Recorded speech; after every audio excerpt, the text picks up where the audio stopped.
Saya sudah bilang ke drivernya, tolong ya Pak, jangan pernah bukain pintu alam. Oh gitu? Perlakukan alam seperti anaknya. Tapi ini keren loh Mbak, itu, jadi dari awal udah wanti-wanti, biar dia buka sendiri barang juga harus dibawa sendiri, jadi nggak boleh dibawain. Kenapa Mbak? Why? Kadang orang tua itu tidak sadar mereka memberikan racun dengan cara memanjakan. Padahal kayak perhatian-perhatian tetapi bukan dengan memanjakan, itu kan yang terbaik.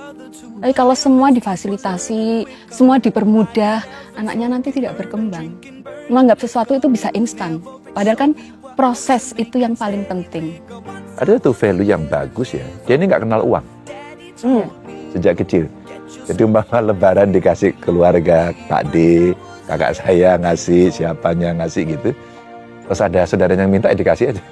Ya buat aku dong. Ya udah buat kamu. Nggak ngerti duit dia. Dia kok bisa? Sampai SMA masih bawa rantang itu loh. Dia bawa makanan dari rumah. Tas sampai emaknya itu, kamu tasnya itu dari SD sampai SMA belum ganti, saya gitu. Masih bisa dipakai Bunda, masih bisa dipakai. Jadi ya ketika membeli sesuatu itu bukan karena keinginan tapi karena kebutuhan. Kecuali untuk buku. Ketika belanja buku tidak pernah saya batasi, paling dibatasinya kalau misalnya buku ceritanya 3, yang lainnya terserah. Jadi kalau ke toko buku mereka tuh kayak kulaan berdua. Ini soalnya anggota DPR 10 tahun, betul ya Mas Ganjar? Gubernur 10 tahun. Kenapa pilihan didikan itu justru pada kesederhanaan?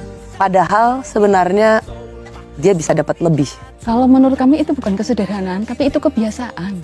Kami di keluarga memang seperti itu. Jadi bukan itu diterapkan hanya pada alam, memang kita sehari-hari seperti itu.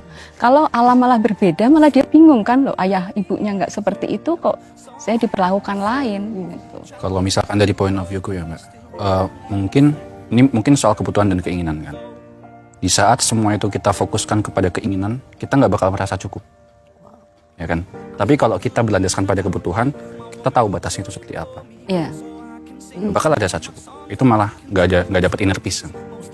Alam satu sih saya ingin betul-betul melihat alam jangan berubah.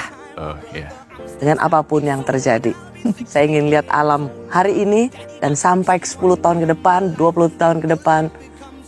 Saya ingin lihat alam seperti yang saya dengar malam hari ini. Anaknya Mas Ganjar dan Bunda Tiko. Terima kasih ya Alam, terima kasih. Selamat dengan kuliahnya.